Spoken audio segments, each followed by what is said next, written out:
What's up, Jerry? You caught me with that one. That was great. Didn't see that coming. What's up, buddy? And normally we have all the timer music thing for us. This time, I feel like we missed out. Fuck that. Let's listen to our own goddamn intro. Right? I gotta get hyped. I gotta get hyped. It does do the hype, right? Right. Let's play the hype. We don't need the countdown. We can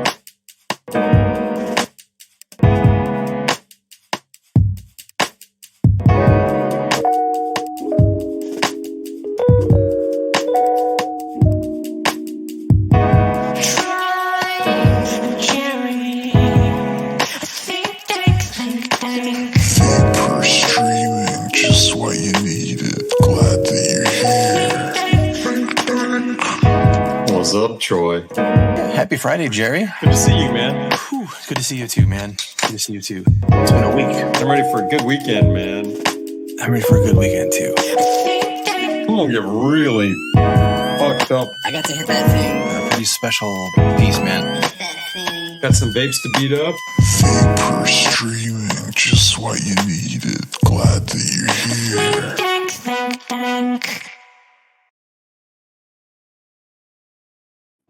That's better. That's better. I feel a lot better having the intro. It hypes me up. It gets me ready. I feel complete, ready to roll, man. That was good shit. I need it. The intro completes us. Right? Do you guys need that in the chat? I hope you need it in the chat. I need it. That's awesome, man. Happy Friday, Jerry. Happy Christmas Eve. Yeah? Yeah, that's right, man. Christmas Eve. Happy Christmas Eve, Troy. Good to see you, buddy. Good to see you too, man. Good to see you too. Always This is good our to see you. Christmas Eve special tonight. We're coming at you with a little pre-produced message tonight. We'll be live in the chat. I'll be live in the chat with you. But we have a special guest tonight. We are special guests. Some special gifts for you. Mm-hmm. Some friends. They're my old friends, Jerry's new friends. We want to introduce them to you guys and help you unwrap this new friendship. And we'll get into that in a minute. I think we got to start with a dab though. It's like our tradition. I've been waiting. Let's go. Red and blue here, guys. Jerry's been waiting for America. a dab with Troy. It's America dab. Mine's already loaded. How about yours? Mine's loaded too. And I like your Right. your red Rio. It does match too, nice with the man. blue, by the way. I like your blue. It's looking good. You ready for July 4th? You guys Not out sure there in what- the chat joining? Come on in, man. Dab it up. Yeah, I encourage you to pack your dabs, pack your vapes, light a blunt, whatever you're gonna smoke along, drink along, masturbate along, whatever you do. Let's just do it. Let's just do it together. Everything is We're- more funner. We're not judging, man. We're not judging. We're just glad you're here.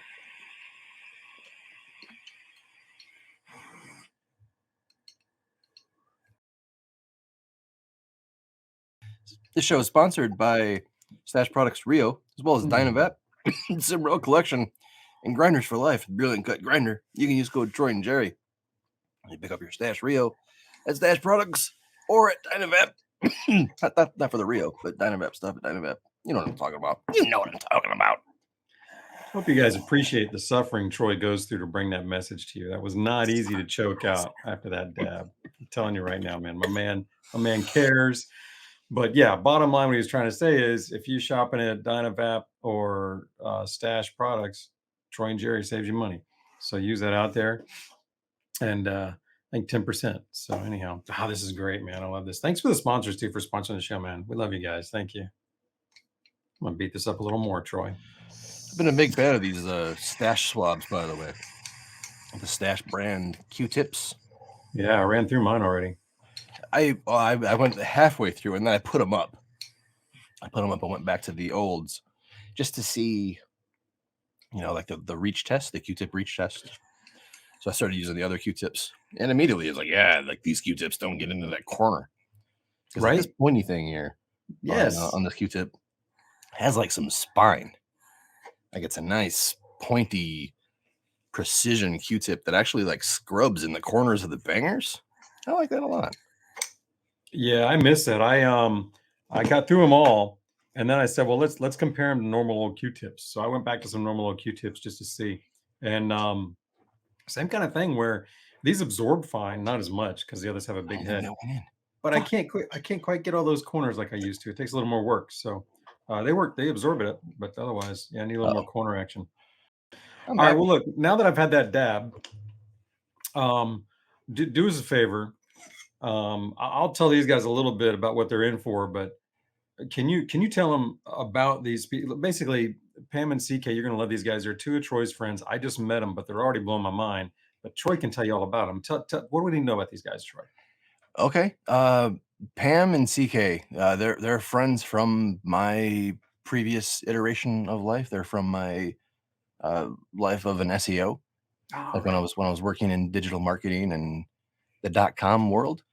Uh, Pam is like a pattern awareness expert. Like she's observant and she's great at self actualization. She's really intelligent, really intelligent. And CK is amazing as well. They're both like high IQ people that are just all about helping people and doing their own thing. I met Mhm. them in my previous industry, and they were both like conference level speakers in the marketing space, and that's how I met them. And when I moved to California, I happened to move close to them and was like, oh shit, like we should get coffee sometime. And we started getting coffee together and hanging out, and it's been good ever since. Nice. And they got like a podcast or something they're doing now, like not bad advice. Is that right? Yeah, that's probably what I should have opened with rather than the boring coffee and stuff from the past. But yeah, they have a podcast called Not Bad Advice. It's on Spotify, and it's really good, helpful advice for everyone. Like for not even just like the professional or whatever, but this is everyday life, like human things, like helping with your money problems and your little life challenges that you face on a day-to-day basis, like with yourself, with your personality, and with your life habits. I can get the feeling for that.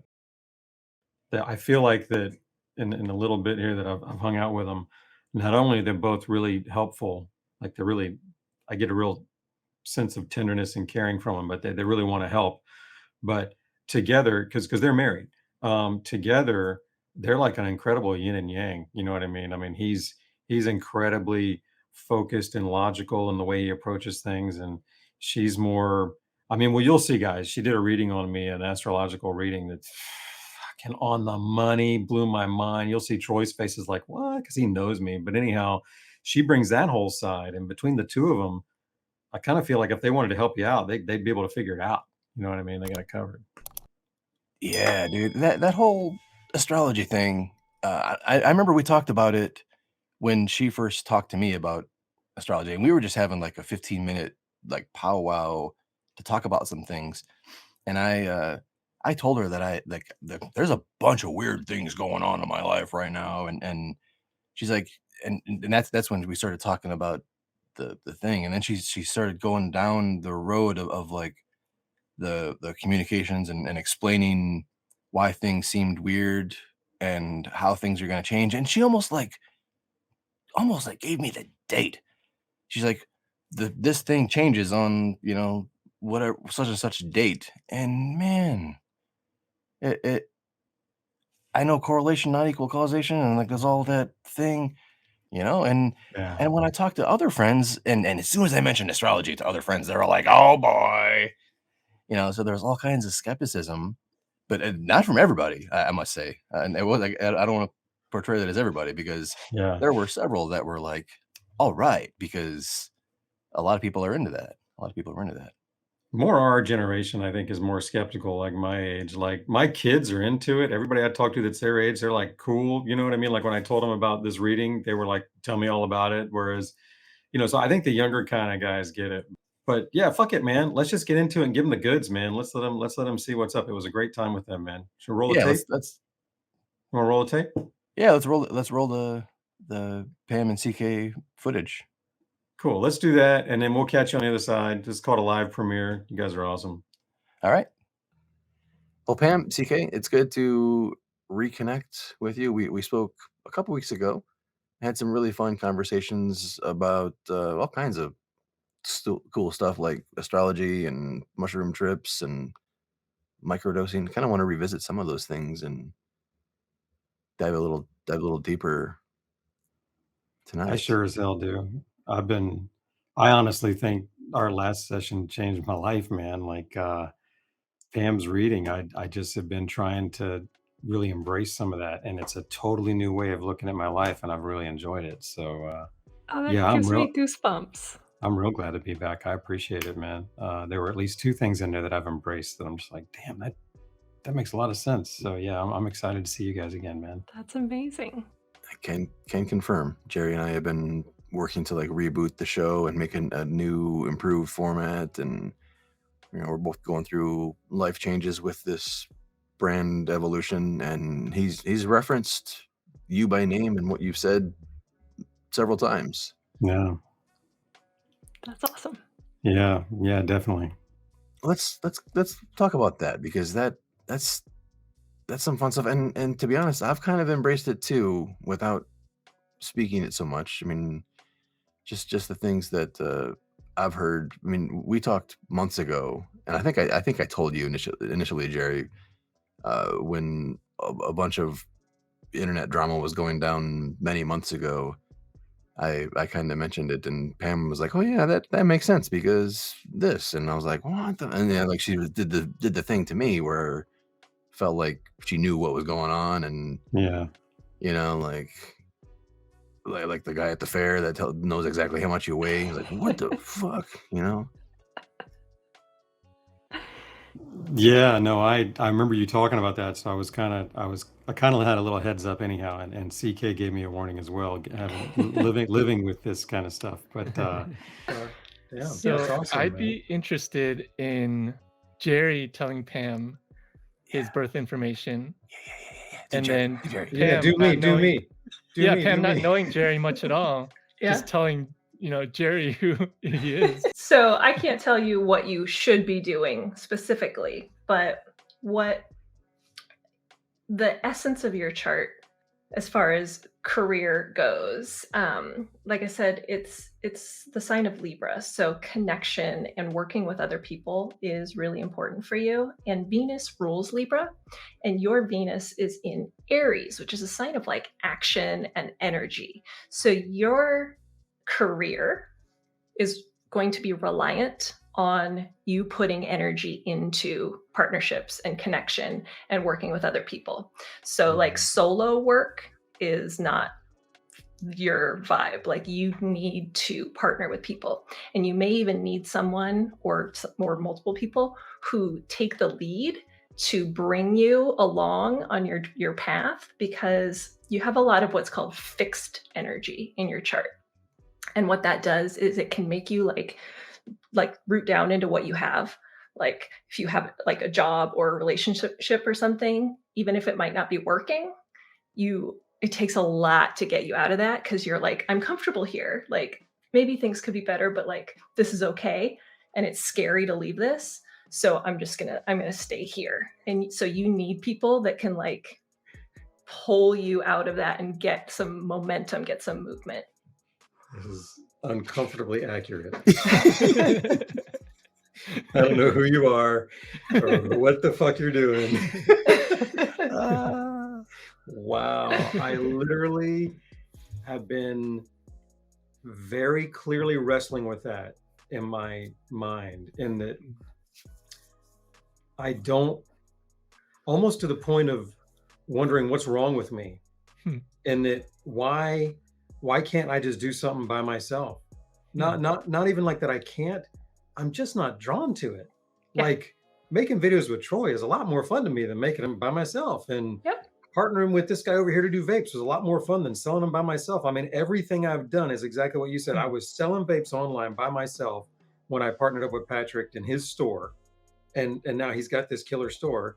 And then recently I partnered up with Troy, who was doing videos, and now we're making great videos. But it's like, that's kind of fucked up. that you just looked at some fucking chart and go, oh yeah, this guy's going to need people to pull him out, and partners everywhere. And like really, and no joke, like, I mean, I've thought about even in relationships too. I'm like,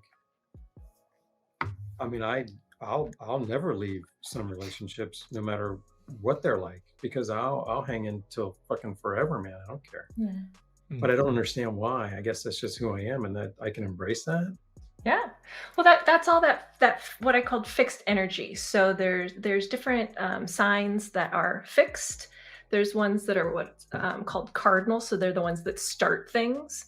And then there's mutable. So those ones can kind of flow back and forth. Sometimes they start things, sometimes they don't like want to move. And you have a lot of fixed energy. So you're going to find that like both in, well, you've got a lot of fixed energy, but relationships, as far as like friendships, you've got in the sign of Scorpio, which is what I was just talking about with CK. And that's a fixed sign. So it's that like deep stagnant water. And that doesn't mean it's a bad thing, but it means that like you get into friendships and you're gonna stay there, you know, whether they're healthy or not, or whether there's some trauma there, or you make friendships or you make connections that stick, that last, and you don't let that go easily. And then the part of your chart that is about like romantic relationships, where your wife would fall in, you have Cancer, and Cancer is it's a crab. So you can think of it like it seems really hard on the outside, and it's got this like a ton of protection, but it's just squishy mush on the inside. So Cancer's all about protecting the home and the family, and they build this shell, and that becomes the most important thing, is your relationship, and you're very protective of it, even if it even if it's not perfect, which no relationship is. You're gonna protect it, and you're gonna do whatever it takes to protect that person and to stay in that relationship and keep it safe. Yeah. That's interesting when you were talking about the crab, because it's a little different, because it's more of a personal thing for me as opposed to with relationships. But I told you I've been kind of into the Toltec stuff, and I don't know how much you guys know about that. I know very little, just some books that I've read, but I'm applying it, and it's fucking with my life in a great way. And I don't know if it's because they're amazing tools, or if it's because it's the first time I've picked up one of the amazing tools that's always been around me, but I'm wielding this, and it's been awesome. And one of the books was had a thing about spirit animals. And I've always been fascinated about spirit animals. And long story short, I was very disappointed. I didn't want this, but my spirit animal is clearly the armadillo. So it's not sexy, not strong, nothing, just fucking armadillo. And but it makes sense in everything I do, because I literally, like, I can walk down the street and not know who's there. My wife is always like, "Did you not see that?" And I'm like, "No, I didn't see that. I'm just doing my thing here." And she's always like, "How did you not notice this?" And I literally, like an armadillo, I've got my shield around me, and I'm ready to go into any environment, and I'll be just fine because I've got my fucking shield and I'm good to go. It's weird, but I never thought of it as like a crab too, you know? Yeah. So in astrology, they say that like everything is duality, right? So even though I'm saying that like Cancer is the sign of your relationships, a relationship is just a reflection of you, right? What we look for in a partner is a reflection of ourselves, or what we think is missing in us, or whatever. So even though that is like your relationship energy, that's just another side of you. And in your chart, the house of you, the first house where your rising sign is, it's Capricorn. And listening to you talk about you walking down the street made me laugh about Capricorn, because Capricorn is, if you think of like a goat that is just marching up a mountain, like they're not thinking about anything else. They're just going to get up that mountain. They got those hooves, and they're walking on rocks, and like nothing's going to stop them. That's Capricorn. It's like just focused, and like you can't see anything else. They're just doing what they do. So it's funny. You've got a lot of that energy of just like in here, and like and yeah, like just solid and that fixed energy that I was talking about, where it's really hard to get you to move off of anything. Yeah, I can see that. Yeah. When we first met, and I wanted to make a podcast, because I'd been making fucking videos and shit by myself. And I'm like, man, I'd really like to make a podcast or something with someone else who can talk vapes. And when I met Jerry, and I started bouncing the idea off him, and he's like, I don't know, man. Like, I don't really know what you're talking about. I don't know how it would work. And I'm like, dude, all we got to do is come together and talk about vapes, and I'll make it work. You're like, I don't know, man. I'm like, fuck. Oh my goodness. Do Yeah. you remember that? Yeah, I do remember that. We still haven't done a podcast, but yeah, I do remember that. We did Modern Cannabis. Yeah, no, I mean like a true like audio one, like because you still want to do the audio one, like Well, the Modern Cannabis had all the audio stuff. Oh, did we? Yeah. I told you I don't consume much. I'm horrible that way, man. I like books. I like books and books. It's kind of, if it's not in a book, I don't. Well, we can make some books. We can make some traditional books. we can figure it out. Well, get you some books, kid. That's great. But yeah, since if we're recording this for the future, since nobody was around for that I'll share the things that you said in particular are one, just that I have a lot of standing energy and I get rooted and I don't uproot much. and for me, I've always thought that I must have been there was something lacking that I couldn't just move on. Like, why do I need to stay? You know what I mean? Like I really felt like there's times when I want to go and I can't, and I don't understand why. And I attribute it to weakness as opposed to, no, that's just your strength or who you are. And it's hard. And if you do want to move on, it's a hard process. And so I really embrace that. And I'm trying to change some things. And even more importantly though, now I'm more than ever, I'm paying attention to where I place my roots, because I realize it's not about that my roots, that it's not that I shouldn't root. It's that I should be incredibly careful about where I do it, because that's what I'm going to do. So let's do it right. Yes. And that's really changed my approach. And I just see things opening up, and other things that would have been appealing are no longer appealing. It's just like, no, I definitely don't want to do that long term. You know what I mean? I've done that. I know what that's about, kind of stuff. So that's been really helpful. And then the other thing you talked about as far as my working with other people, that I'll do really well in partnerships and in working with others. And I think I shared this with you at the time. I was like, wait a minute, I've been looking at it like, how come I can't do shit on my own? Like it was a weakness. And instead been looking at, oh, I see. No, I do better with people, and I should just embrace that and go seek those relationships, but healthy ones. And in combination with the rooting is really making sense, so that I can not just look at what I'm doing, but who I'm doing it with is even more important, and making sure that I'm putting my roots in some. I'm really looking at people, and who they are, and not just what they want me to do, but who is this person, and is somebody that I really want to plant myself next to or inside of the way I do it. You know what I mean? You want to plant yourself inside of me, Jerry? Is that what this is alluding to? It's under evaluation, Troy. It's looking good, buddy. It's looking real good. Your soil looks nice. Yeah, man. Yeah, no, really.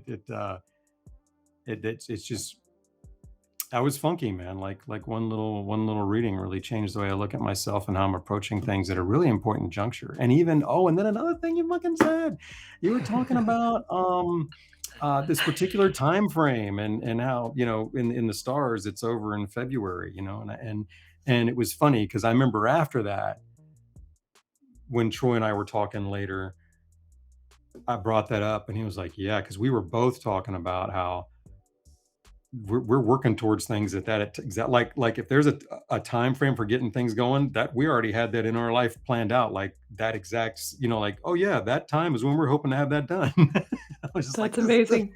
That was fucked up. So anyhow, I don't know who the fuck you are. But thanks for coming back. Well, that is amazing. It's funny because a lot of people, if I bring up astrology with someone who I've never spoken to about it before, you kind of like approach it like, how do you feel about astrology? Like you're bringing up something where you're like, I'm about to reveal to you that I'm a total crackpot, and like, you don't know how the other person is going to respond. And some people are like super pumped about it. And other people are like, that's a load of bullshit, but The thing is, it's just an avenue for self-exploration and for like looking at yourself through a different lens. Like it could be that none of it is real and none of it matters, and like that everything that we're looking at here is just stuff that's in your psyche and we all have it, but bringing it to your attention, the things that you need to be aware of, you'll grab onto and you'll work with. The things that you don't need to be aware of, you'll let go and you won't work on. So it's really just a really great lens and a system for focusing on things that you need to bring awareness to and give your attention to.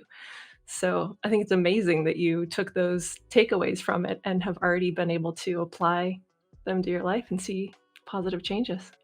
Yeah, thank you very much. That's interesting. Yeah, I always want more.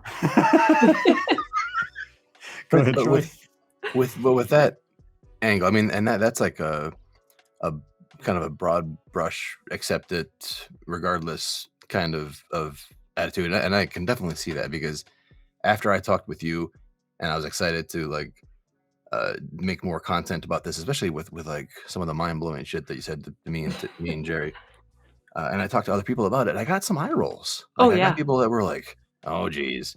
Yeah. And then hearing their skepticism, I kind of I understand the skepticism, because astrology is like I was raised with astrology literally being in the comic section, like on the comic page of the newspaper, and there was just 12 of them. Yeah. So already me being a fucking math programmer, like I understand basic statistics. There's no fucking way that we can all be categorized as these 12 things. Yeah. But when Pam started talking to us, she didn't ask like, what's your sign? It was like, where were you born and what time? Can you help me understand? Yeah. What was that information, and how does it differ than the typical astrology? And then how many variations are there really? Like, is there like some big master encyclopedia of like, is that a god book? What the fuck is going on? Well, so the astrology, the horoscopes that you grew up seeing in like the newspaper and magazines and things like that, those were a product of astrology becoming popular in the 60s and 70s. And they made it a very like watered down version that would be publicly palatable. So those little blurbs were literally just generic horoscopes written for your sun sign. So whatever you think of as your sign, like what you've been told is your sign, those were written for the general public to like be able to read that and go, "Oh yeah, that applies to me," because they're so general and so generic, and you could read any of them think that they apply to you. But the heart of actual astrology is based on the combination of when you were born, what time you were born, and on what day, and where you were born. Because the idea is that at that moment, when your soul, if you believe in soul, or when you took your first breath, that you are imprinted with the energy of that moment. So where the planets were at the time when you were born, that energy is like printed on you as a being. So someone who's born 2 minutes later or 2 hours later would have slightly different energy, because the sun and the moon and Mercury and the faster moving bodies move within that time frame. So they have slightly different energy than you do. And then we add into that, when you look at a chart, there are 12 houses, and those are 12 areas of your life. And all of the planets where they were when you were born are located within those houses. And that changes depending on the time that you were born. So a person could be born on the same day that you were born and within a couple of minutes from you, but the houses would shift in those couple of minutes, and their horoscope, everything about them will be completely different because of that minor little shift. So it's very complex. There's a lot going on. And no, there's not a God book. There's not a single specific, you can't just like sit down and read one thing and know everything about astrology. There's a lot of, there's core basic meanings. There's themes that, each planetary body has a theme. It has energy that, Mars is aggression and action and, outwardly directed activity. So every time you see Mars, that is what its purpose is. But then Mars in a sign and Mars in a house all have different feeling and different expression. So we're looking at a lot of different factors in one chart that make it very different from someone else's chart. Do you feel this shit? You know what I mean? Like you just said something. You were like about how a different sign and a different house has a feeling to it. Do you like? Do you feel that? So individually, you will feel it. So for me, for instance, Mars, like I was just talking about, the planet of like action and like ego and outwardly directed activity, where Mars is in my chart is actually in a place where it's a little bit muted. So I'm not a very energetic, like outwardly energetic person. Like I'm not out, running and doing CrossFit and things like that. I'm a much more like, I would like to curl up on the couch and not do any of those things if I have my way. And it's also in a part of my chart where it affects how I interact with people. So the way I feel Mars, the way I feel its energy when it is activated is much different than the way someone who has Mars in a different area of their chart and in a different sign would feel it impact their life. Well, I'm glad you brought that up, Troy, about the old horoscope in the newspapers. Because see, I look at it and I go, okay, yeah, that's the way they wanted us to think about astrology. They wanted us to think it was mainstream and weak and useless and a little poo-poo thing over there. But when you really dive into it like you have, it's like legit, and you start to realize, as above, so below type of ancient wisdom makes a lot of sense there. Like. Well, and one thing, as above, so below is actually one of the mottos of astrology. That's one thing that we learn very, very early, and it is to think of it that way. But from a historical perspective and the feminist bent on this is that anything that women are interested in is considered to be poo-pooed and like, oh, dumb little women over there doing their stupid little astrology. Mhm. But then they discovered that you can make money off of it by putting it in newspapers and magazines. So they made it popular, but watered it down so that it was still this BS thing that no one wanted to pay any attention to.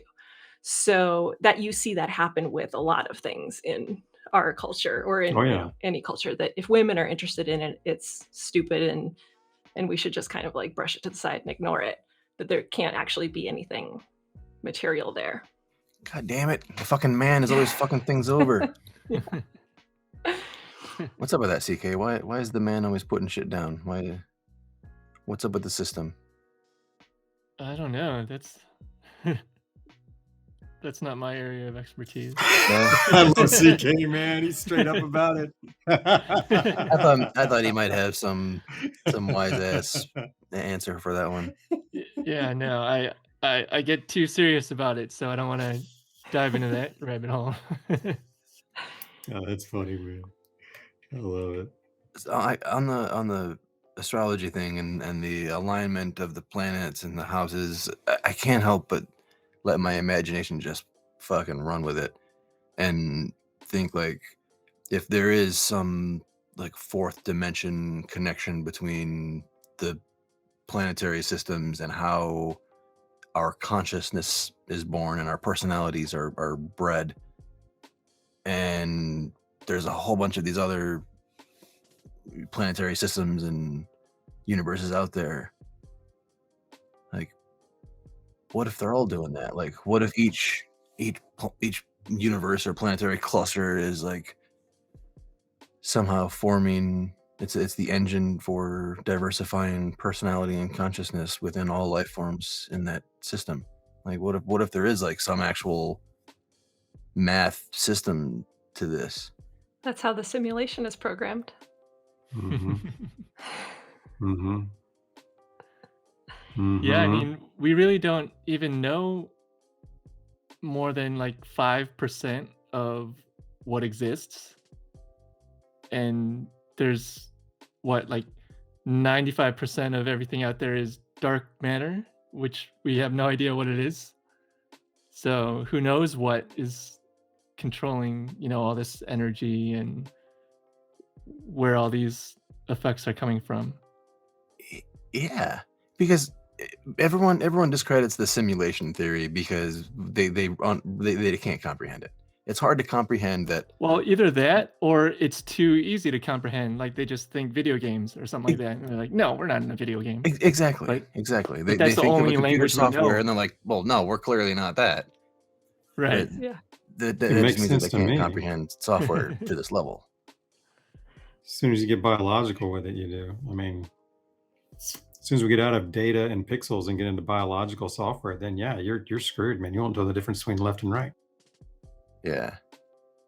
Yeah, the whole, like, the philosophical thought experiment of free will. Like, do you believe in free will versus not? Like, is there free will? Can you prove that there's free will?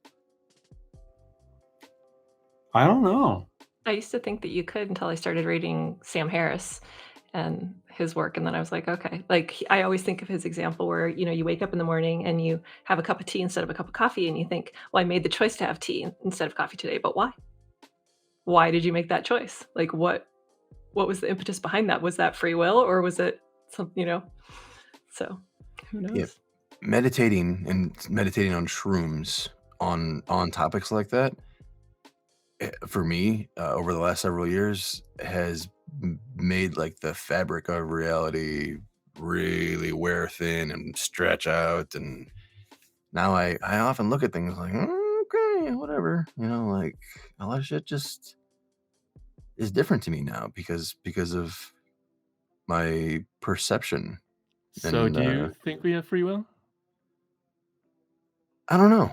I prefer to remain kind of agnostic on that front. Like, I'm gonna keep observing, keep thinking, keep exploring.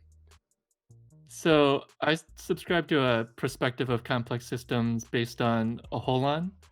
And I think I mentioned this to you guys before, but basically a holon is anything. So I'm a holon, you're a holon, and what Is the What'd you meaning call is, me? between an asshole and a This moron. is a hole on right here. Yeah, I mean, yeah, but this is a hole on. Everything's a hole on. Everything. it's a whole within itself, and then it's Mhm. also a part of a system. So me, I'm a whole human, and I'm also a part of a human social system or the natural ecosystem, or there's bigger systems above me. And then at the same point, there's systems below me. So I have, let's say, organ systems, my circulatory system, and those are whole systems in itself, but they're also part of me as a system. And so there's a dependency on what I call the super system, the system that you're a part of. So as a human, you have a certain amount of autonomy or free will up until the level of the restrictions of the super system. So the social system is kind of artificial. Well, I mean, there's natural and artificial ways to look at it, but like laws and stuff, those are artificial parts of the social system. And so, like, I could be artificially dependent on my social super system of like laws and stuff like that. But then there's natural laws that, the speed limit is an artificial law that we impose upon ourselves. But in natural law, you can go as fast as the car lets you. And so then there you could be limited to the super system of nature. And so there's, that amount of autonomy you have up until the limitations of your super system. I feel like I keep repeating myself. Is this making any sense? Totally. Yeah, especially the multiple systems and the whole on. Yeah, that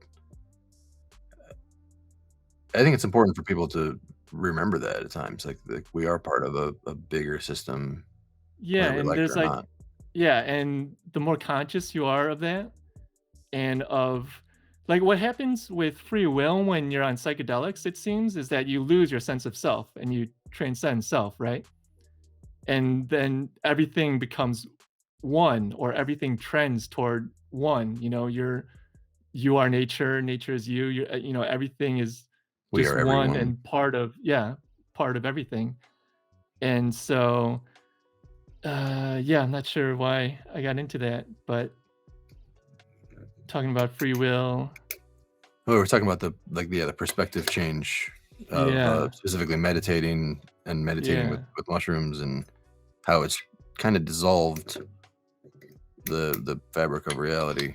Right. Yeah, I think at the end of the day, it's your perspective of it, how you're perceiving your own free will and how it affects your super system, or how it can fit into your super system. And what were we talking about before? You did it again. You hit that one before we got started, vape? didn't you, bro? No, I have so many thoughts running through my head, and I didn't even hit that yet. Bro, I am so sympathetic to what you're going through right now. Do not even worry about it. Yeah. You're in the But right yeah, I thought crowd for that. I'll be able to connect it later. No worries, man. I find it interesting. You mentioned perspectives in it kind of Oh like yeah, now I got it. when we talk about free will, and your perspective was from the individual choice, and then the limitations imposed from the bigger society and the bigger organism. Mhm. And I started to think more about more the restrictions imposed internally, and that if free will means I have the right to choose and write programs that are going to run me for the rest of my life without me knowing it, and without me having enough knowledge to make a correct choice at the time, then I would say, yeah, free will is absolutely legit, because that's all we do is lay down programs that we just forget are there, and then we just run around doing shit, and I tend to look at free will being, the only limits are self-imposed within, and I'm even getting kooky to the point where I don't understand all this shit, but I'm starting to think that I could literally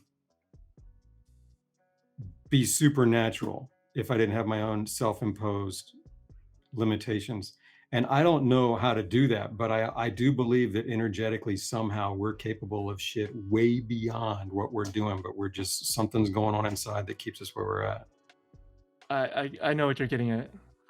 I've been trying to learn to do a program where you can essentially connect to the energy of anything else, and detect if someone is sick, or has, like detect cancer in someone's body, or an injury or something like that, or like be able to heal them like with your energy.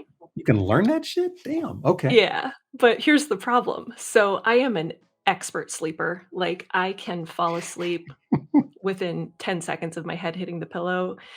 And so in order to do this, you have to get into like a really deep meditative state. And I can't get past a certain point in the program, because every time I try to get into this meditative state, I just fall asleep. That's funny. But Wow. there is something that you can, something there that I think that you absolutely can tap into energy of anything, because we are just energy, right? At the end of the day, like, we're just molecules and energy. So somewhere on some level, there is the ability to feel vibrations or see colors. Like, I think it's different for each person, in the same way we experience music differently. But I think that if you can tap into that and learn to use it, and to get more sensitive to it, and like shut out all the noise and the stuff of life, so that you can feel it, I do think that there's something there. Yeah. Yeah, because there's other organisms that can see more clearly than we can. They can hear more clearly than we can. Dogs can smell tens of thousands more accurately than we can. And, maybe we can tap into that kind of ability if we were able to rid some of this noise. Yeah, I've read something that, like, with our retinas and our lenses of our eyes are capable of seeing far and sharp, but our brains may not actually be able to deal with it. Huh. Interesting. We'd all be running around with overstimulated perceptions of things, right? Like, I mean, kind of like that. That's an interesting point. Yeah. Because imagine if we had to process every single thing that we came across and perceived. Humans are Yeah. pattern recognition machines. And so we develop these patterns of predictive mechanisms based on what we've seen before. And so we don't really actually, when we process stuff now, we don't really even see or understand what we actually experienced. We just remember what we've been used to experiencing and, having the same thing happen. And then that's just that. We have the same reaction or response, and it just becomes so automatic. And so maybe we've lost the ability to notice things as they're actually happening. Yeah, I could see that, kind of like just in general not being present at all. Like that became very real for me once when I was riding shotgun down the road looking out the window, and I decided to notice what's out there. And we're just driving down the road and I go, oh yeah, skies, clouds, trees, grass, looking around. And then I went, okay, you just said grass, but could you describe any of the grass? And I went and I looked over and I started looking at the grass as it went by and started looking at the trees that went by. And it was amazing how intricate and beautiful, and I'd never seen it before. I was like, oh my gosh, I just go tree, and don't even, just the word tree blots out my experience of that tree. It literally just Yeah. don't have to experience it. It's a tree, and just like you said, we shield ourselves from experience with our patterns that we've already judged. You know what I'm saying? However you want to look at it, it's amazing. Yeah. I saw a TikTok that stated that humans spend the first 7 years of their life observing, and then the rest of their life projecting those observations. 7 years, huh? Interesting. Right on. I've heard 5. I didn't know 7. I That mean, must be maybe the it was latest. 5, but it was a small number, and I was like, oh shit! Like, Yeah. I know I the think first I first spent several like years of my life are all 40, fucked up. and I'm just starting to project. But if you think about that from like cognitive and emotional perspective, we do the same thing, with how we interact with people and how we behave. All those patterns are built when we are, a couple of years old, literally, like before we're 5 years old, we have all of our patterns and all of our behaviors and the way we communicate and the way we react to people. And now we're, 40 and trying to be in the world, and we're operating the way that we learned to when we were 4, unless you're like conscious of it and can do that work to be like, oh, why do I do that? Why am I that way? Yeah. I didn't learn about what projecting was until I was fucking like 30 or something, and when I learned about it, it was kind of a mind-blowing thing. It was like, holy shit, like maybe I am projecting some of this stuff, and then I always question those things. Like every time I feel emotion towards someone else's situation or their scenario, or like whenever I'm being bothered by something that's not directly in my shit, I always have to think, I'm like, am I projecting something here, or what's going on? Like, what's this emotion about? I've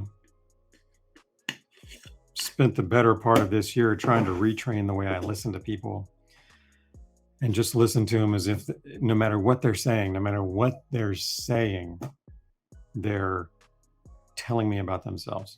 Like that's literally all I'm trying to do is just, oh, that's an interesting way to view things. You know what I mean? Like literally Yeah. just like it's all about them. And I'm getting better at not getting wrapped up in their bullshit before I notice that. You know what I mean? Like sometimes I catch it right away. Sometimes I gotta get along and then I wake up to it. But I think I'm catching it most times now. It's pretty interesting, and then I start to see people differently. I start to see them as, oh, that's just like me. I struggle with that shit all the time, man. Or you know what I mean? It's like I see myself struggle in everybody now when I listen to them that way. I really love like that that. you're Yeah. you're letting them tell you about themselves and whatever they're talking about. They are teaching you who they are and how they feel, no matter what it is. That's great. Yeah. I got to that similar mindset through just internet comments, and That'll do it to you. yeah, and you get inundated with all these negative comments and stuff like that, and then you get in your head about them and have your own negative thoughts and get in your own little spin cycle. And I finally realized that what they're saying is a reflection upon themselves. And so I like how you take that a step further and use it as an opportunity to learn about them. Yeah. You then I start to think about what I think they're going to do based on that. And then I can maybe even get Interesting. ahead of it and kind of go, hey, don't want you to think this.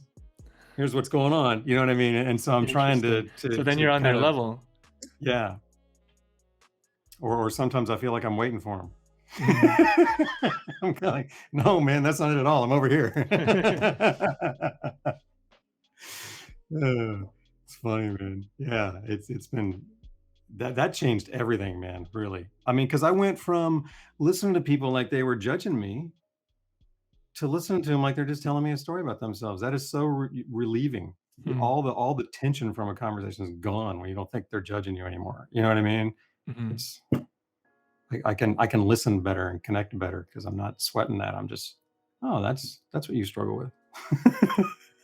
I had a similar shift now that you say worrying about them judging you, because I used to be very judgy of other people. I had a lot of opinions about everyone else. And the result of that was that I constantly felt that they were judging me and had opinions about me. And when I started to change that thought pattern and not be so judgmental of how other people live their lives or what they did, I stopped feeling judged as Uh-huh. much because I wasn't sending that out and getting it reflected back at me. Right? It's amazing. Yeah. Whatever you I project. have another tactic to kind of flip the script, and it kind of relates to, I think I mentioned when we spoke last, the Dunning-kruger effect. Yeah, but I'll And need a refresher. it's basically how the less competent you are, the more competent you think you are. The Yeah, I more remember that. competent you are, the less competent you think you are. And How do you like to take in your information? I've taken podcasts, courses, like the MOOCs, massive online open courses. I think that's what it stands for, like the online college courses and stuff like that. Books, articles, studies. All over, Yeah. man. I love it. Getting into it.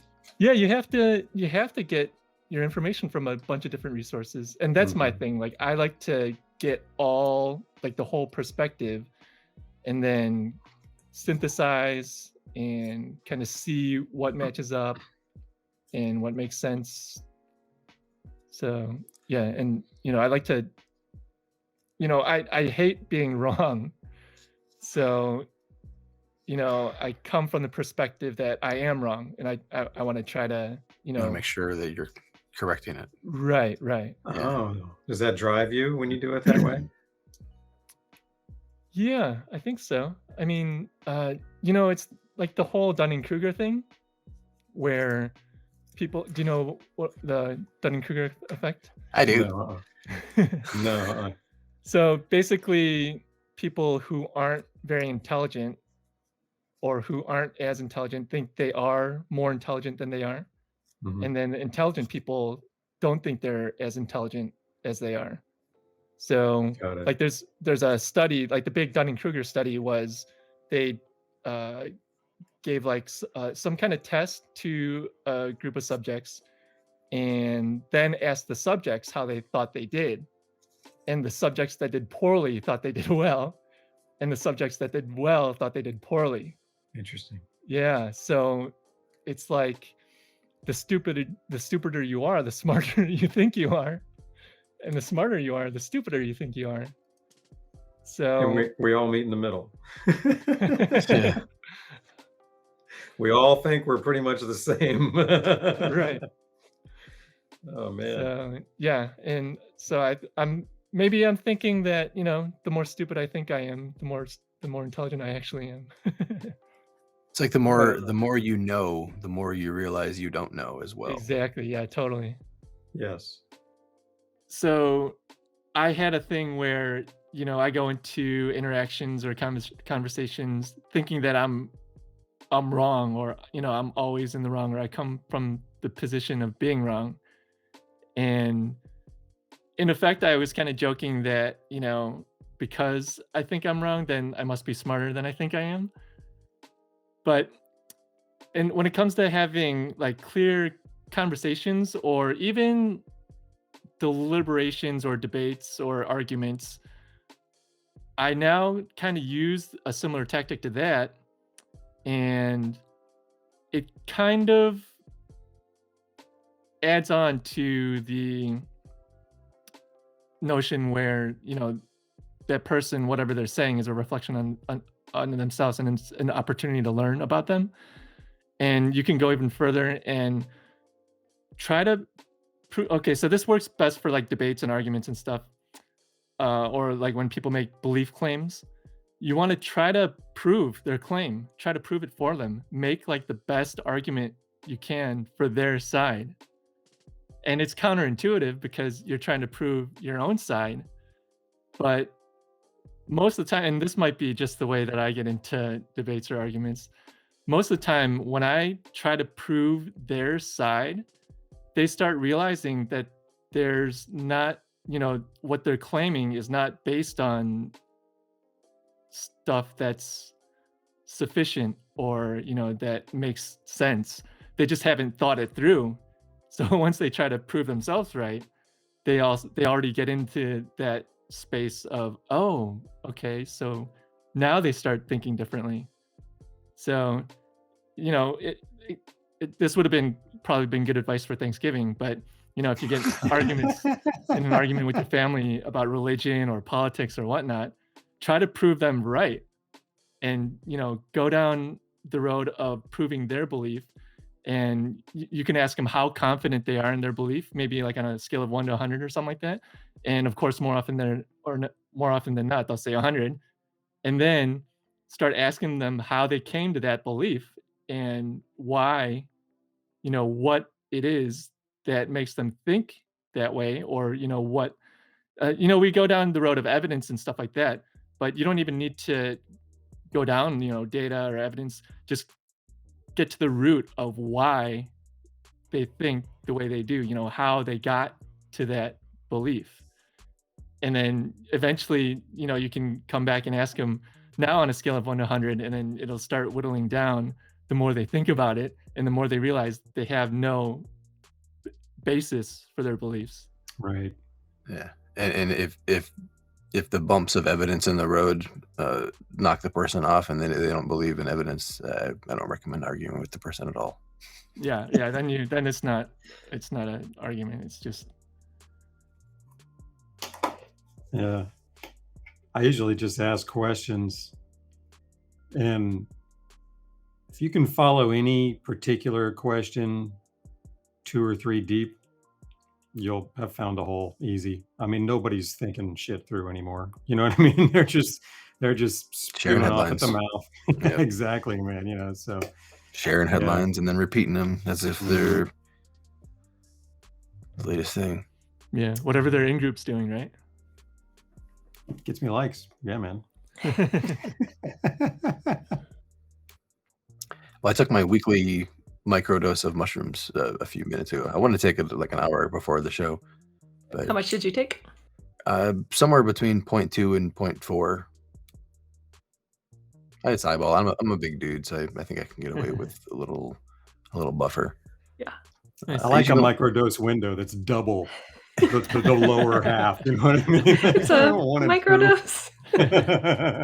Well, last week I took a little bigger than a microdose when I was doing the last One More Bowl show, and I still didn't really feel it, but I felt excellent.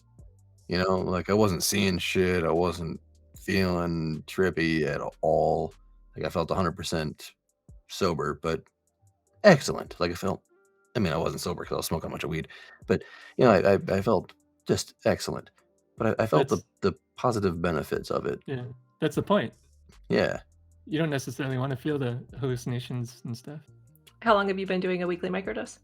I think this is my 3rd week now, and I've started microdosing a few times in the past. I just always forget, or I procrastinate everything. So like, even if I like wake up, I'm like, yeah, today's my microdosing day. I'll get my mushrooms out, and they'll sit there, and then at like 10 o'clock at night, it's like, I guess let's do it tomorrow. You know? Yeah. So you feel an effect from doing it weekly? Yeah, for sure. I think one of my biggest benefits from the mushrooms is depression fighting. Yeah. I was making that face because my dogs are barking. It sounded like my dog. Oh, I thought it was our dogs. It's not ours. That was mine. But yeah, I feel just better about life and the shit that I have to tackle, and a more optimistic viewpoint. Well, it's interesting that you get a benefit from doing it weekly, because I know there's multiple like ideas or protocols for microdosing, and most of them are like 3 days on, 4 days off, or every other day or something like that. And I have been hesitant to do anything like that because I'm extremely busy with work right now, and I have meetings every day, and the last thing that I want to do is like take what I think is going to be a microdose and then get on a video call with a client, and all of a sudden be like, "Whoa," Yeah. because even When did you grow antlers? not even that, but like I get this this disconnected, airy feeling, even Yeah. like with a little bit of a higher microdose. And I need to be like answering questions on the fly and talking about data and spreadsheets, and I can't have that airy feeling when I'm doing math. So I've been hesitant to do any sort of protocol, but I didn't know that you could potentially have a benefit from doing it weekly. So that's something that maybe I could like do on Saturdays or something and still get the benefit from it. Yeah, totally. I don't know how long the psilocybin effects last, like chemically in your 2 system. days. Just 2 days. I Uh, think that's what I heard. but like when I did my first re-trip, like I took a bunch of mushrooms in high school recreationally, and I never saw it as therapy. It was just like, let's have a good day today at school and take mushrooms in the morning and trip balls during the day. You know what I mean? And now as an adult, it's like, hey, this is a therapy thing. This is going to help me get over my whatever issues I have. And Yep. so I go into it with a different intent. And my first re-trip as an adult got me so fucking good that I had no urge whatsoever. I could still feel the realizations happening like a year later. Like Wow. a year later, I could still like, oh man, I can still like remember that trip and grow from it. Like I can meditate and have things blossom in my spiritual meditation land that were seeded from that trip. So I know those things can take time even without the chemical impact. Yeah. That's interesting. So, as you're talking about that, I'm picturing like, um, we as humans, it's really easy for us to forget the good things that have happened or the realizations that we have. Like, we'll meditate and have some realization, or we'll have a conversation with a friend and have a realization, and then 2 weeks later, we've completely forgotten it. Like we just get back into life, right? And it's so busy and whatever, and you just. But I wonder if having the trip, it maybe isn't anything to do chemically, but it was such a like an impactful moment, and you have the memory of it that is so different than anything else that goes on in your life, that is really stamped on your memory and your psyche. So the effects that you're feeling are just that it was such a monumental moment that you're reminded of it, and that it can stick with you. Does that make sense? It's like a pattern interrupt. Yeah. Sets you on a different track. Yeah, pattern interrupt. Yeah, you're into hacking the system, CK. I remember when we talked years ago. I don't know if you remember this, but we went to. I rode with you in your car. Oh. You remember this? No. we went to an SEO conference, like Santa Monica Pier or some shit together. Vaguely. Pam drove and I rode in the back with Ack, and Oh wow, it was a party. you fucked off and went to the bar the whole time, so we didn't get to hang out at the probably watching conference. soccer. Yeah, you were watching soccer. I remember that. It was actually a conference? Yeah, well, it was like a 1-day thing from Yeah, from like Search Engine Journal or something. Search right? Engine Journal. Yeah, it was a Search Engine Journal Yeah, thing. you remember? I think you Yeah. you spoke or you sat on a panel or something that day. If I went, I had to have been. Yeah. I don't do things like that very often unless I'm speaking. Yeah. So yeah, we were there, and I remember you were talking about biohacking. Like you were into like disrupting and doing things with different vitamins and different activities Yeah. with your body to like disrupt the patterns and make weird things happen. Yeah, I don't necessarily like the term hacking in that sense, but it was like a functional hacking of like using the latest science and knowledge and data out there with what current new technology that we have to optimize the body's natural processes. Can you give some examples? I remember at the time you were taking ice cold showers. Are you still taking ice cold showers? Cold showers. I do every once in a while. He overdid that. Oh, Yeah. Well, I don't want to know. How do you overdo that? I want to hear that story. No, it's coming out. Yeah, Now. What happened? It's not what Pam, you you think tell it the is. story, Pam. Let's hear No. Pam's story. No, it's just a matter of over stressing my body. Yeah. And I did it to a point where it wasn't really beneficial, and I was probably cutting off circulation to certain parts, like to my extremities. His hand, not what you're thinking. His hand turned white and was cold all the time. Yeah. Yeah, but I You went mean like for even when you're not in there. Okay, gotcha. I went for a period of about 4 or 5 years, I think, of exclusively the coldest that the shower goes wherever I was. 5 years. Yeah, and when we went to visit Pam's parents in South Dakota, that was not fun. Oh hell yeah! You didn't even make an exception for that. No. They're on You were well like, I want to water. know, man. I want to know. That's what you said. I was gonna say, because in Southern California, sometimes the coldest water isn't very cold. Yeah, like in the ocean, I think I've gotten down to like maybe 58 in the ocean. So maybe in the shower, maybe 55 or so. But yeah, not that cold. Well, in South Yeah. Dakota, wasn't it 46 or 48? Ooh. Yeah, it was like 46. Yeah. But the thing is, it was so cold that it burned and my body just heated up like super quick. And the shower that we use at Pam's parents is in the basement, and it's like this little bathroom. It's like maybe 8x6 or 8x8 bathroom. And after I take a shower in there and it's cold in the basement, I'll just heat up that little bathroom with my body heat. No shit. Yeah, like You're the furnace. Wow. Yeah.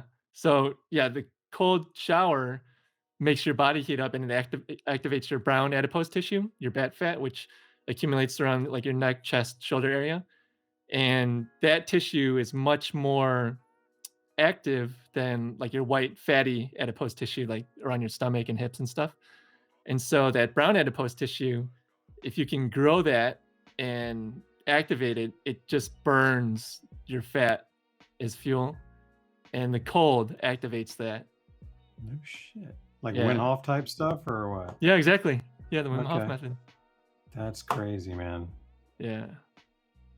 That So I'll do whole his breathing method and Yeah. You're saying I'm fat because I take hot showers. All right, got it. Me too. It's cool. It feels awesome too. No, it doesn't. Like you feel pretty alive after you take a freezing cold shower. Yeah. I've taken them a couple times, and it is exhilarating. And it does kind of, it puts you in a different space. You Yeah. wake up to a different level of awake, if that makes sense. You know what I Yeah, mean? Like totally. you feel shit you don't normally notice in that shower like that. So you have to Yeah. overcome things. Your mind has to kick into gear. You can't just hang out Exactly. in there. You got to think it through, man. So Exactly. Yeah. So in that sense, it helps you psychologically and mentally, mhm. and it helps you be more resilient. Right. There's the mental effect of like you're standing there and you're like, I don't want to get in this cold water, and you do it anyway. Yeah. It like builds up a little bit of mental strength for doing the shit that you have to do that you don't actually want to do. That's why the Tony Robbins morning routine thing, I did it years ago when I was at like a low point in my life. You get in the shower, and you turn the water ice cold, and you reach to the ceiling and down like 20 times as fast and hard as you can to get your heart pumping. And the whole time you're doing it, you're focusing on things that you're grateful for. Like you're just focusing on things that you're grateful for, and you're getting your body moving with ice cold things. You're supposed to do it like 3 times. That's a lot at once for me, man. It changes you. Yeah. Like it's a hard thing to jump in and do. Like it's like, yeah, I'm gonna go fucking take this ice cold shower. Like I'm already fucking cold. I'm gonna jump in the ice cold shower and then do this thing. And it's a big commitment. But man, when you get out of the shower, you were a different person. Mhm. It's like when you, and I do this frequently. This is one of the life hacks that I've been caught doing this a few times. Like before a meeting or a presentation or talking to someone important, you need to have your confidence up. Go in the bathroom and stand there like Superman in front of the mirror for 20 seconds. Yeah, power pose. Yeah, the power pose. Like people have walked in the bathroom before with me standing on the fucking countertop power posing, like, Nice, dude. I love it. It's all right. That's funny. Big dick energy. Sometimes you gotta bring it. I love That's it. awesome. That's cool, man. When you can do that in the public restroom, you're owning it, man. I love that Yeah. shit. That's fucking dope. Not at 7-Eleven, man. Oh, they've seen it all. Yeah, True. that's right. They live for that shit. You CK, you like the hacks things, Mhm. and Pam here falls asleep real easily. Yes. Oh yeah. And I don't fall asleep easily, and I've been trying to do something that involves falling asleep, and you guys could do it real easily, it sounds like, or at least she could with your help. But when I was reading all of the books by those guys that do the 4 agreements, I told you before they have some Toltec history in there, and one of the books that I read was about some of their ceremonies and their purposes and what they do. And one of the things that they do when they go to Teotihuacan, bring their students down there, is they have they'll take one night and they will build a fire and get around the fire and take turns being the guy to tend the fire and watch everybody. And your job there is to fall asleep. And about every 15 minutes, the guy who's tending the fire goes around and wakes everybody up. Oh, that'd make me real angry. Yeah, and then they try to fall asleep again, and so you spend the whole night trying to fall asleep and this is what I'm trying to discover. Blew my mind. I was like, what the fuck? The Toltecs believe that your brain is always dreaming. You go into sleep and you think you're dreaming, but you're dreaming now. We're always dreaming, and that's the way they express it, as dreaming. But this ceremony they do is designed to give you an opportunity to get a chance of some awareness at the moment your consciousness goes from this dream to the next. And if you can be there for that, there's an enlightenment about consciousness that it can be experienced, that I would love to do that. Interesting. But I have a hard time falling asleep. I fall asleep about 3 times a night, and I'm up most of it. But Pam here, she could literally just have you come up to her every 30 seconds. Hey. Is your problem with falling asleep that your brain won't shut off? Usually I'll end up just thinking about something, good or bad. It's not anything in particular, but my brain will start running. And if I get high enough, I'll fall asleep. But then a couple hours later, I might wake up and the brain's going again sometimes, and then stuff like that. So usually, yeah, I'll sit there and just think.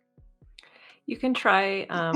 I created this very complex version that is basically counting sheep on crack, but it's complicated enough that you cannot think about anything else while you're doing it if you do it right. So it completely shuts your brain down so you can fall asleep. But you're going to go through the alphabet in order and pick anything like vegetables or fruits or animals or anything like that. And so you're going to go through the alphabet and numbers and these whatever nouns you're coming up with. So I would go like a Vapes. I'm not gonna be able to do those. I'm gonna do vegetables, but I would do like A1 arugula, B2 beets, C3 carrots. And so you're focusing on what letter am I on, what number am I on, and I have to come up with a thing in my category that starts with that letter. And when you start off, that is usually enough to like shut your brain down if you focus on it, but you can get to the point where you can think while you're doing that as well. So then you flip it. So you're doing the alphabet forward and the numbers backwards. So you're like A26 arugula. Yeah, B25 beets. And it's just complicated enough and you got enough stuff that you got to pay attention to that all the other stuff going on in your brain gets quiet. That shit works. Yeah, that's how, if on the nights when I can't fall asleep, that's what I do to knock out. And I've had other people, it didn't work for CK, but he had really bad insomnia. But I've had other people that told me this is the only way I can fall asleep now, and it's magic. Do you just all of a sudden nod out at like C? Yeah, and then I'll wake up the next morning. I'm like, oh man, I made it to H. Really cool. Yeah. All right. Where do you normally get? Like, what's a low and a high for you on that? There's times when I've made it to C and I'm out, and Wow. then there's times when I get to like close to the end of the alphabet. I've had to start it over and like do a second time a few times, but But it yeah. still works. Yeah. You never had a time where it didn't work. I think, I probably have, but it would have been a time when I was, super anxious about something Yeah. specific, not just like the general kind of stuff that keeps you awake on a normal night, but like mad about something or, Right. You end up just getting So- distracted, like you. yeah. you're like, Well, that's what happens. Damn is- it! That fucking your brain just Right. goes off on a Yeah. different tangent. And that's the thing is if you do get distracted and you find yourself that you're off thinking, you got to start back over at A and remember the ones that you used before. Oh, you Okay. get to use them still. Okay, you Well, don't have to make them up. That's, All right. that's almost meditative. Yeah, that's kind of the point is to just shut everything else out. Earlier, you mentioned that you couldn't do this meditative thing because you always fall asleep. Yeah. And on the note of insomnia and falling asleep, I was a dumbass, and during my insomnia moments, I started using meditation to fall asleep. Mm. So like in bed, when I'm overthinking, I'm like, oh, I'll just fucking meditate here, and then I'll fall asleep. Surely, what it did is it trained me to fall asleep during my meditation. So now Yep. I go to the park, and I Huh. literally have sat up on that fucking waterfall and fallen asleep, Yep. like sitting Wow. up lotus style, fall asleep, Huh. because I trained myself to fall asleep while meditating. Yep. And my solution to that has been to meditate with my eyes open. Yeah. Oh, nice. And I was going to recommend that to Pam. Yeah. So, Well, soft focusing, eyes open meditation. yeah, I'll have to go back and revisit the material and see if that is possible because you're doing visualizations, you're projecting into objects in your mind. So I'm not sure, like, if the visual distraction would. Face your wall. Yeah. Yeah. Turn your chair around, face your wall. Yeah. Put a hole reinforcement sticker or something. Yeah. I like looking at a candle. Feels Mhm. very zen-like. Yeah. The sound is nice because I wear the noise canceling headphones at the park anyway. But there are people around that are noisy enough to still hear, and they're oblivious. They're oblivious, Jerry. Like this park is pretty big. There's plenty of room for people, and I can be sitting there on the bench, fucking lit like like lotus style. People like will come right up and stand next to me and be on their phone, like Oh, talking come to something. And I'm on. like, what? I'm like, oh Yes. no, it's on the phone. I'm like, why are you standing next to me? There's so many places to be. Is this your special bush? Somebody out there is going to get that. That's fucking great. It's fucking California. Do you ever meditate at the beach, Troy? I have meditated at the beach. I like That's it. my favorite. Yeah. Feet, toes in the sand. Yeah. Yeah. And the water, like, just turns everything else off. I like to people watch. So Ah. whenever I hear someone walking by, I gotta look. It's really hard to not look at people when I'm at the beach. I'm the same way. And like restaurants are the worst because like I know what's happening at every table around us, and I'm having a conversation with you, but like they're on a first date, they're about to break up, like she hates him. Like I know everything that's Yeah. going on. You are so me in that manner. Like I remember when we had coffee, we talked about shit like that. Yeah. Do you have to sit like? Do you prefer to sit like with your back to the wall in restaurants as well? Like if you have those options, like do you have a seating preference? I don't think that I do because CK does. Oh, So I let him pick where we sit, and I don't really care where I am. how and why does CK choose? I optimize my view, Yeah. and that could depend on people watching or The the objective. view out the window or the view behind in the kitchen. So, Okay. yeah. It's not So does a Pam like specific to view. sit across from you or next to you, enjoy the view with you, or look at you? Depends. If we're at the bar, obviously she'll be next to me. Right. But given a choice. I Usually across. Yeah, I prefer to look at you, look at him, or whoever I'm talking Yeah. to, directly across. It creeps me out when couples sit on the same side and like there's no one on the other side of the table and they're like right next to each other. I don't know. That's weird to me. But That's funny. you It's know. like the conjoined Facebook account. Well, it's funny because I've started to sit next to my wife like that. Really? When we've been going to restaurants for 30 Weirdo. fucking years. Yeah, we're the weirdos. I'm gonna tell you why. She's a lot like you, Pam. She sees what's going on. She hears what's going on. She's distracted by it, pays attention to it. Some's interesting, some's not. If she's driving down the road, she's mentally profiled every driver in Oh, yeah. in her. I mean, she's like on it, and I'll get in the car and just hunker down and not notice anything. But so we go into restaurants and she's like CK, like she wants to get in position to see everything, and I would sit across from her and just I don't care about what's going on. I'm just interested in her, but she would be interested in what's going on. And so I started to take it personally, like, oh, what the fuck? I'm trying to talk to you and this and that. So what I would do is I go sit next to her and find out, oh, this is great, because then we can talk. And if she's interested in something, I can see and we can still talk, but it doesn't affect whether or not, you know what I mean? It's like I can be a part of her experience instead of someone who's taking the wrong shit the wrong way. And That's good. so it helped me to kind of enjoy the meal with her. And yeah, I like putting my arm around her and we like looking at the menu together, and sometimes we'll share a meal, so that helps and all that shit. So yeah, we're the creepy couple over there. All right, I'll judge the creepy couple that sits next to each other less in the future. Wow. I like to sit. I like to sit with my back to a wall.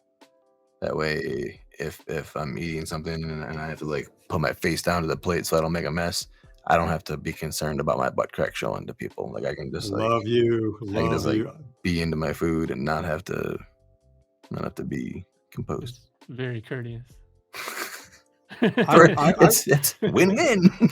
Right? Everybody wins on Everybody that wins. one. Absolutely, man. We didn't want that either. So thank you. That's great.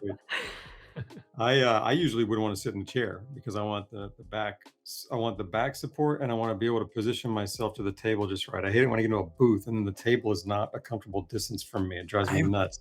I remember we went to eat somewhere and I'm like, I want the booth, and you're like, good, I don't want that fucking booth. I'm It's like, all "Yeah, yours, that's man. fucking perfect." Well, now I always sit in the booth when I sit next to my honey because she's always wanting to see the view, and they always put the booth at the wall. You know what I mean? So I rarely sit in the tables, but yeah, I'm at the chairs. But I usually like to Yeah, I hated that, man. I hated having the table all the way out. Then I got to scooch you up, and the back doesn't support me, and then or it's too close, and I got because there were. You compromise. You do those things. I do those things to have the experience with your wife. When it's a booth, yeah, I guess so. Yeah, but I do like the chairs better. I think. We like See armadillo bar. me. You got a bar? Is that what you said? Yeah. Or I like sitting at the bar. You like sitting at the bar, and I don't care. Now, when you're at the bar, then you're probably now you're what facing bottles and a TV most of the time, right? Yeah, not as good You as guys- people watching. Did you guys meet at the Breeze Bar? Sort of. Did we? Yeah, that was the one- first year at No, we met PubCon. at the bar in the Win, the Parasol. The first year when you just ran by and said hi, and I didn't see you the Yeah. rest of the week. No. Then it was the second time that we said hello at the Breeze Bar. It took 3 years for us to get together. So. Nice.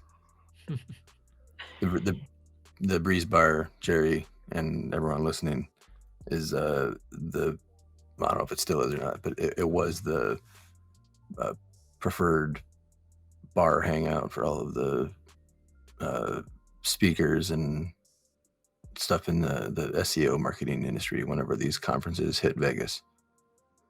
Oh, right. It was on. like the central meeting spot. Yeah. So that I bar think it had a was- good view then. What the fucking hotel was it? Treasure Island. Treasure Island. Yeah. I don't know right on. my hotels all that well. But we were at Treasure Island with Dynavap back at the show. Like we walked through that. I'm like, oh shit, we've been here before. Right. Yeah, I think that. Yeah, that's a good memory of yours, man. Can remember that one. It was because I had been there before with all those Yeah, SEO things. I think I stayed there in the 90s. Well, we covered a bunch of shit tonight. I want to talk about your show. Do you have any new stuff? Are you guys settled enough to have new shows coming out yet? No. Well, not for not bad advice anyway. I'm right now my creative capacity is very, very limited with holiday shopping season and all of my e-commerce clients, and my schedule does not give me any free time to think about helping other people. So Tis the season. Way to go. Merry Christmas to you too. now go buy some shit. Yeah. We record practice every week for CK's show.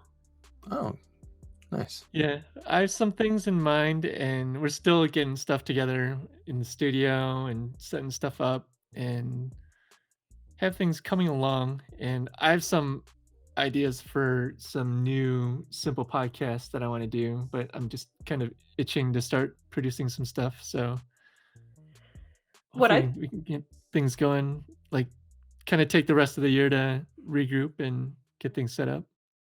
What I would really like to do is more of this kind of style of things where it's Yeah. just conversation, because putting together a scripted show, even if it's only 20 or 30 minutes, is a lot of work, both from researching it and scripting it and then editing it. It's just crazy time consuming.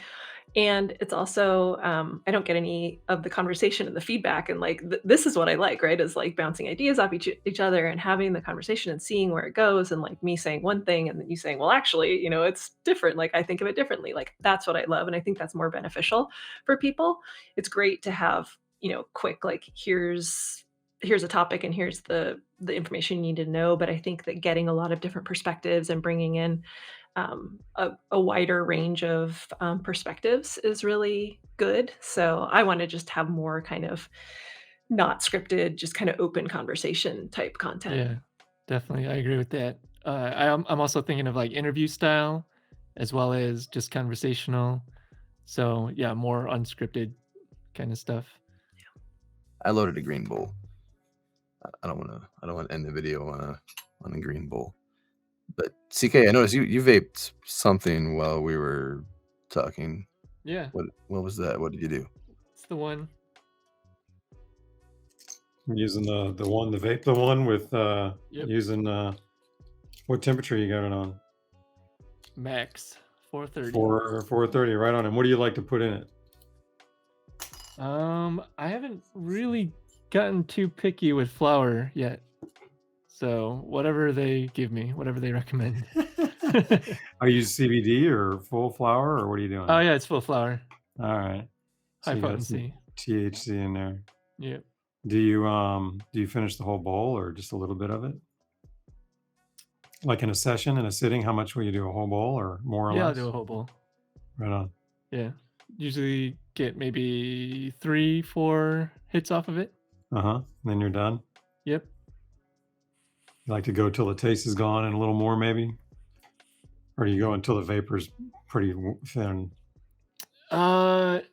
It depends. Depends how I feel, how Yeah, the flour is. I like that. Yeah. I pretty much roast the shit out of everything I put in it. Oh yeah. Yeah, even if I start lower, I started vaping years before it was legal here. So, man, you didn't waste shit. You know what I mean? If I had weed, I was going to get everything out of it. And I remember when I vaped it, and then I went to see if I could smoke the remains and see what that was like. Because I was like, "Is there anything there?" And it was awful. I did that once, but that was what it was all about. And it's been very hard for me to lose that. Like, yeah, a lot of times my deep bowler is darker than anybody else I know. You know, and it'd be nice if I could cut back at times, but it's hard to get that miser part out of me. You know what I mean? So, We were all in college Yeah. before, scraping yeah, stuff off the table. yeah. But it's affected my vaping because I started vaping when shit was tight. So I created my vape habits back when I didn't have much.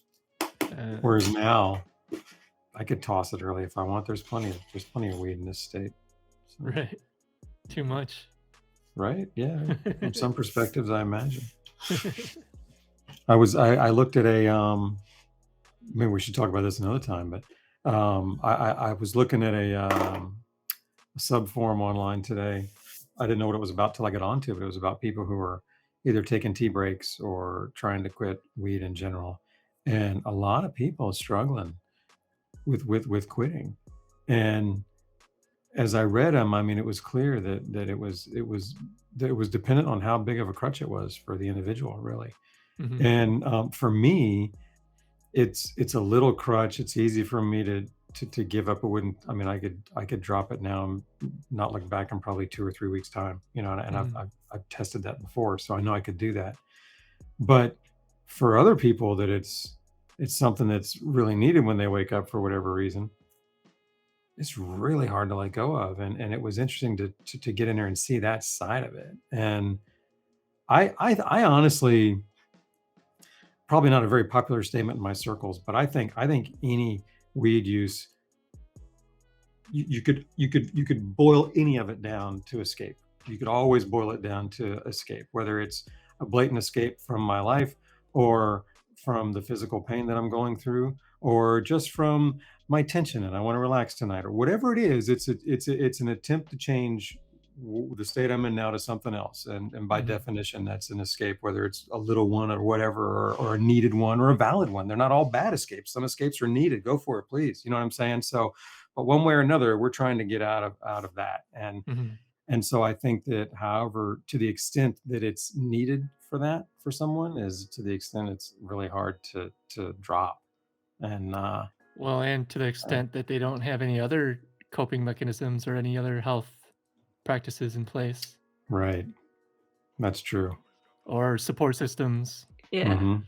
Or like, what are the expectations that are on their life? You know, we built this society where we just expect people to wake up in the morning and go work some shitty job for barely enough money to pay, rent Mhm. and maybe get some food, and then go home and, pass out in front of the television. Like, that's not Mhm. fulfillment. That's not a joyful life. And so, yeah, Yeah. people are going to want to escape from that. Why wouldn't they? Yeah.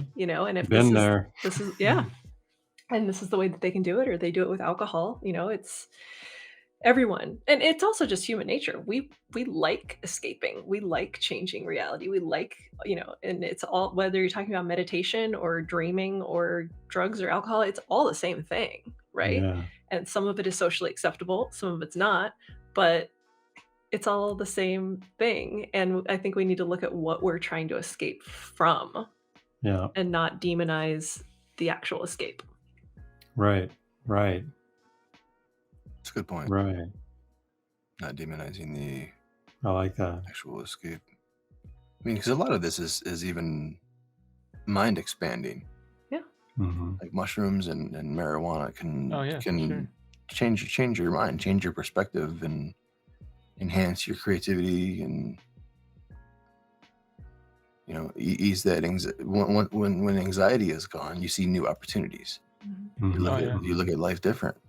Yeah. It's Scarcity versus very abundance. medicinal. Yeah. Absolutely. When I was looking at that forum, I was looking at it. I was seeing the other side of it. You know what I mean? Whereas for me, it's something that's more pleasurable. Or I mean, I'm pretty regular with it. You don't get me wrong, and I go through plenty of it, but I pretty much do it because I want to. And to see people really struggling openly and painfully with trying to get through things, it was eye-opening. One thing that the pandemic has done for me is kind of isolated me to where I don't feel like I'm as in touch with as many people as I used to be. I don't know what the fuck's up with my neighbors or anybody down the street. Rarely see them now. You know what I mean? So yeah, that kind of stuff kind of wakes me up to what I forgot about, if that makes any sense. Roll it there. Just trying to think of how to end the thing. I always struggle with ending the show. Ending the We the talked I recording. about struggle that. with ending my podcast too for some reason. I don't like saying bye. Yeah, me neither. When we first started recording That's practice, funny. literally the very first episode, did I jokingly say toodaloo, or did you come up with I that did. on your own? Yeah, I jokingly said it? I did. You did? Okay. Yeah, so we were just at the end of the episode. He didn't know how to end it, and he goes, toodaloo. And so now that's at the end of every episode. It's just him, toodaloo. We should say all of your podcasts and shows again. We have, I think, 36 episodes of our podcast, Not Bad Advice, out. So, I mean, it's like 3 seasons that we did all in one season. So you can catch up on all of those. We cover topics from personal development to mindset to financial health and budgeting, really run the gamut of everything to help you improve your life one aspect at a time. And It's really good stuff. I've listened to several episodes. I've listened to several episodes twice. Like there was some where I was like, holy shit, I gotta go back to this one. Like I some of those the ones about money Mhm. and like the money problems and how we see money and how we're like money broken. That's mind blowing shit. yeah. Like, it really is. Yeah, it is. So, I get a lot of like anxiety about the quality of the shows, and I think like I don't even want to listen to them because they're probably crap. And then I listen, and I'm like, oh, this is good. All right. I'm I love smart. it, man. That's Yeah, great. It's so well produced. Like I Thanks. it like we're producing our audio experience now, and Yeah. just hearing your show like set the bar really fucking high. Now it's like, damn, we gotta do Oh, some cool really? shit, Jerry. All Nice. right. Pam and CK, Yeah. you're doing some cool shit. Yeah, it's fun. We'll get back into that and come out with some more stuff. Can we listen to your practice cast? Is that live? There's some episodes up. I haven't been processing episodes since we've moved, I don't think. But we still Okay. record every Sunday. But yeah, it's more of a kind of showing you behind the scenes of how things are being done and how I'm growing with this podcasting and coaching and this new content creation and even video stuff that we're getting into, and just kind of the creative journey, trying to maybe document that and provide myself as an example, and just kind of go with the flow. That's my way of keeping things agile and trying to produce stuff without having it be perfect and finished and complete. Okay. Are you on YouTube? Not yet. Soon. You So can yeah, get still practicing that stuff. you can get audiograms of Not Bad Advice on YouTube if people prefer to stream them on YouTube or watch the words instead of listening. If if you're hearing impaired or something, you can Right. definitely read the episodes on the videos if you search for Not Bad Advice. Is that the term audiogram for when a podcast is on video? Yeah, so they were originally just like little 10 20-second clips that you would use to like post about your podcast on Instagram or something like that, so you had like a little clip of it, but I published the entire show that way, so it like goes through and it's like it's like animated subtitles basically, but it's just that, so at least we could get a video and also be able to offer it to people who are hearing impaired because I wanted it to be as accessible as possible. That's cool. That's a cool way to do it. Well, nice. We'll have to link to that in the description here.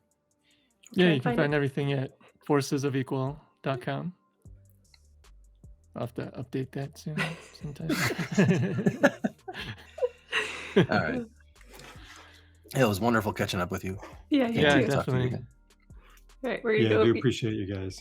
We're gonna go eat some mushrooms. Not those kind though. I've been Oh. roasting mushrooms for Right dinner. on. A meal mushrooms. Yes. Fantastic. Meal mushrooms. Both sound delicious. Yeah, but again, thanks a lot. I appreciate it. You guys are great. I've thanks for enjoyed you having this us. time as much as last time. Well, Pam, CK, you guys are some smart motherfuckers, and I Yeah. really like talking to you. Can we talk to you again sometime? Yeah, this is too fun. Good. Toodaloo. Toodaloo. We just watched an hour and 20 minutes of Pam and CK, and I'm still high from the first dab. So Right. let's bust That's this all dab right. off, Jerry. Okay. Yeah, Or- Troy. Welcome back. Ready, man. That was a good time, man. Those guys are great, man. She nailed me, man. She nailed me on those readings. Really messed with my head. in She a good did. way. She did. She's pretty amazing at that. She's pretty amazing at that. I feel like she's just scratching the surface. Like I want more. Like I can't wait to talk to her again and just go, so what's going on now with me? I know. I actually start to feel a little like I'm burdening her sometimes. Like when I want to ask her questions. Sometimes I get that. I get that feeling. She has a Yeah. lot of information that I could really use. But that's just you and me feeling that. I don't get that from her at all. That's just us bringing our baggage. So she's awesome, man. Those guys are great. I hope you guys loved hanging out with them tonight, man. We're gonna have them back on more later and hit more dabs. I gotta assist this dab. Get this going. But those guys are dope, and I hope you guys leave comments down below. What kind of stuff hits you? What topics you think we should explore some more? You know, anything that you really were hit by? Yeah, check out their show. It's on Spotify, and I think they have YouTube shorts and stuff up on their YouTube channel. I could be wrong on there though, so don't quote me on that one. But check out their show, and if any of those episodes are especially appealing to you, leave a comment down below, and maybe we can get Pam and CK to do a little deeper dive and talk about some of those topics with us. Yeah, right on, man. Not bad advice. They're good with money too. Like I'm interested in figuring out some. I'm not that great with money, so I'm attracted to this. The money episodes were hard hitting, to the point where I listened to the money episode twice and still like, fuck, I need to revisit this thing. Yeah, go check out their podcast, man. All You right. find out that you're everybody's broken in little ways. We're all conditioned in little ways, Mhm. and we're always improving. We're always learning. At least I like to be. Like I maybe not everybody is like that philosophy, but I like to believe that I'll always be learning. I like learning new things. I like doing new things. I like improving. I like growth. And Pam and CK are growth-minded individuals, and they're wanting to share what they learn. All of the things that they learn and that they're sharing are things that they've applied to themselves. Like they've learned about themselves, and now they're sharing those things, and that's what makes it authentic. I mean, that's why I really like it. Like rather than someone who went to school and read all the Tony Robbins books and just can repeat them and work their way through that bullshit. Like they applied things to themselves and said, oh man, this is a common thing. Let's help others with these same challenges because we're really good, or we're good at understanding it and applying it to real life things, like explaining it to others. I don't know. That was a good dab, Jerry.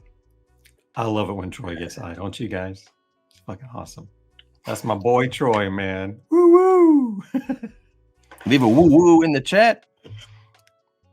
Woo, what up, baby? Can we get a woo man. woo?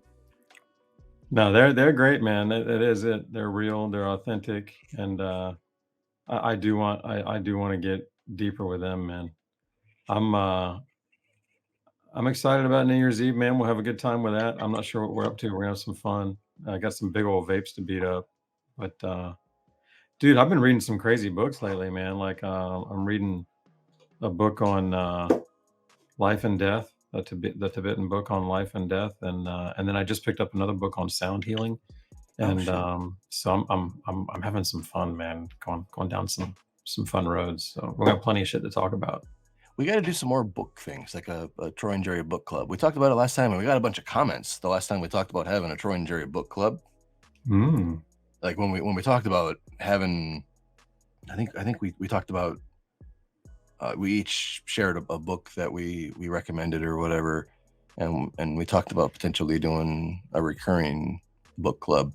There was where we read it together. That would be fun. Yeah, like where you and I read not like on the air, not like a live reading, but no, I get you, like a book club. Tonight we're reading The Lion, the Witch, and the Wardrobe. Tonight's selection from page 3. No, that'd be cool, man. If you and I wanted to read the same book, I'd love to do something like that, man. That would be and then people can read with us, and we can talk about it with people. That'd be cool. That'd be pretty cool. I'd like it just because it would get me to read more. Like it makes a commitment to read more, and I have the initiative. I want to read more. Dude, if it's a book that I want to read, I'll absolutely do that with you. Like one of these books I'm reading now, or I've got a couple others that I'm into, or anything that's along those topics. I would love to do that with you. That would be fun. Cool. I bet Pam and CK would be into shit like that too. They're book nerds. Yes. Let's book nerd up. Are we done? Should we stop recording, or are we still recording? Is this going on the show? I think we're this is the moment. This is what we do. This is what we do, Jerry. Have another dab. What the fuck we doing? Oh, okay, another day. Hey, chat's still here. What's up, chat? What's up, chat? How's it going, Estelle? Oh shit.